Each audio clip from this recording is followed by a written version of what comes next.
주아롱쌤 책 읽는 시간입니다. 오늘은 투자에서 이기는 법이 아닌 지지 않는 방법에 대해서 한번 살펴보도록 하겠습니다. 손자병법에 나오는 구절을 가지고 공부를 해볼까 합니다. 모든 세상 이치가 꼭 이기는 법이 아닌 지지 않는 방법만 잘 배워놔도 여러분들 생활에 아주 큰 도움이 될 것 같습니다. 투자에서 또 어떻게 그런 방법을 적용할 수 있을지 한번 살펴보도록 하겠습니다. 이기는 법이 아닌 지지 않는 법. 병법이란 속이는 이치이며 전쟁에서는 모략으로 공격하는 모공이 중요하고 성벽을 공격하는 공성은 최하위다. 이렇게 말한 손자는 중국 최고의 병법가다. 손자의 용병술의 몇 가지만 요약하면 이런 것이다. 동쪽으로 군대를 향하게 하면서 실제로는 소수 정예를 서쪽으로 보내 성벽을 기어오르게 만든다. 동태를 살피던 서쪽의 적이 심리적으로 안심할 때 바로 허가 생긴다. 상대의 허를 찌르는 법은 우선 자신을 감추는 데서 시작한다. 병사들이 병들어 보이게 한다든지, 국내 정세가 어지러워 보이게 한다든지, 아니면 장수의 신변에 유고가 생긴 것처럼 보이게 하는 것이 여기에 해당한다.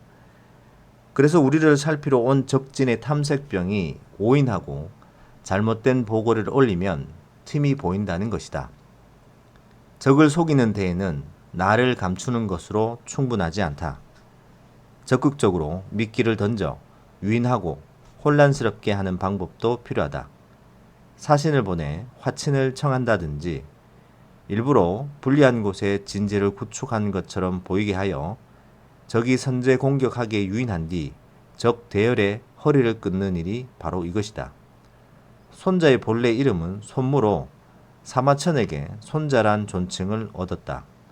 조조의 손자병법 주석본에 힘입어 그의 병법은 수많은 이론에 인용되고 실전에 응용되면서 험난한 시대를 살아가는 우리네 삶의 경영 철학으로 자리매김했다.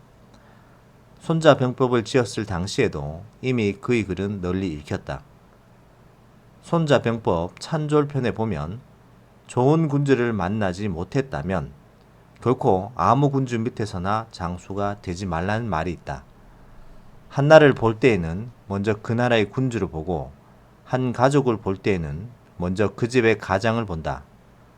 훌륭한 나라란 도리를 아는 군주가 통치하고 있으며 잘 되어가는 집에는 현명한 가장이 있는 것이다. 그에게 과연 실제 지휘 능력이 있는지 의심하는 오왕 합려에 의해 그가 장수로 임명된 과정은 상대의 허를 찌르는 기발한 발생에서 비롯됐다. 원칙에 철저하여 장수가 되다. 사마천의 손자 오기열전에 의하면 오왕 합려가 궁녀 180명을 손자에게 내주면서 지휘해 보라고 했다. 군사가 아닌 궁녀를 가지고 시험해 본다는 것은 이론과 현실 사이에 존재하는 간극을 어떻게 임기응변으로 대처하는지를 엿보고자 했던 것이다. 손자는 주저함도 없이 그들을 두 편으로 나누고 왕이 총애하는 후궁 2명을 각 편의 대장으로 삼았다. 그리고는 모두에게 창을 들게 했다. 손자는 줄을 맞춰 늘어선 180명의 미녀들에게 이렇게 물었다. 여러분은 자신의 가슴과 왼손, 오른손을 알고 있는가? 알고 있습니다. 앞으로 하면 가슴 쪽을 바라보고 좌로 하면 왼쪽을 바라보며 우로 하면 오른쪽을 바라보고 뒤로 하면 등 뒤쪽을 보도록 하라. 알겠습니다. 그런데 실제로 훈련에 들어가자 궁녀들은 구령에 맞춰 움직여 주질 않았다. 서로 키득거리는가 하면 딴전을 피우기도 하고 장난을 치기도 했다. 합녀의 예상대로 상황은 난장판 그 자체였다. 궁녀들 역시 이런 연출에 익숙한 모습이었다. 바깥에서 호련히 나타난 객장을 골려주기 위한 자리라고 생각하고 있었던 것이다. 그 순간 손자는 군법으로 사람을 죽일 때 쓰는 도끼 부호를 움켜쥐고 말했다. 군령이 분명하지 않고 명령이 숙달되지 않은 것은 장수의 죄다. 그리고는 다시 여러 차례 군령을 되풀이해서 외우도록 했다. 궁녀들이 완전히 숙지한 것을 확인하고는 왼쪽으로 행진하도록 했지만 깔깔대는 것은 여전했다. 그러자 손자는 군령이 이미 정확해졌는데도 규정에 따르지 않는 것은 사졸들의 죄다 라며 좌우 대장의 목을 베려고 했다. 그녀들은 오왕이 가장 아끼고 사랑하는 여인들이었다. 깜짝 놀란 오왕이 급히 사람을 내려보내 말했다. 과인은 이미 장군이 용병에 뛰어나다는 것을 알았소. 과인은 이 두 후궁이 없으면 밥을 먹어도 단맛을 모르니 부디 목숨만은 살려주시오. 그러나 손자는 저는 이미 왕명을 받아 장수가 되었습니다. 장수가 군에 있을 때에는 왕명이라도 받들지 않는 경우가 있습니다. 라고 말하고 두 여인의 목을 잘라버렸다. 그러자 궁녀들은 손자가 명령하는 대로 일사불란하게 움직이기 시작했다. 훈련이라고 하지만 실전이라고 단정한 손자가 냉철한 현실주의자 오왕의 용서를 받고 장군에 임명된 것은 국가의 존망과 생사를 가르는 전장에서는 일상적인 일인지도 모른다. 여기서 우리가 주목해야 하는 것은 손자의 철저한 공사구분 원칙이다. 사사로운 감정으로 인해 원칙을 어길 수 없다는 그의 생각은 함녀가 자신처럼 아끼던 궁녀 둘의 목을 벤 필볼로 결론이 난 것이다. 지피지지 지천지지라는 문장은 이러한 원칙주의자 손자가 말하는 병법론의 최종 결론이다. 해당 전쟁터의 지형과 상황뿐만 아니라 주변 제국의 정황과 적장의 심리까지도 포괄하는 것으로 나와 상대를 비롯해 전장에 둘러싼 모든 것을 파악해야 한다는 말이다. 그래야만 100번 싸우더라도 위태롭지 않다고 손자는 힘주어 말한다. 전쟁에서 이기기 위한 전략보다는 지지 않기 위한 전략을 많이 세운 손자의 관점은 현재 우리가 주목할 만한 충분한 가치를 던져준다.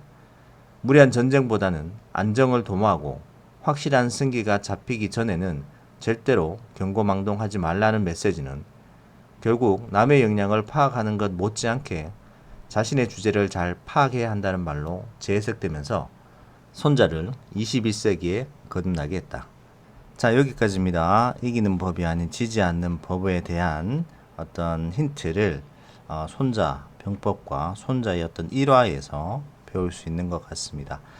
마지막에 손자 병법의 핵심이라고 얘기하는 부분들이 나오죠. 지피지기, 지천지지라고 나와 있는데 원래는 지피지기 승례 불태고 지천지지 승례 가전인데 여러분들 많이 아시는 말씀입니다.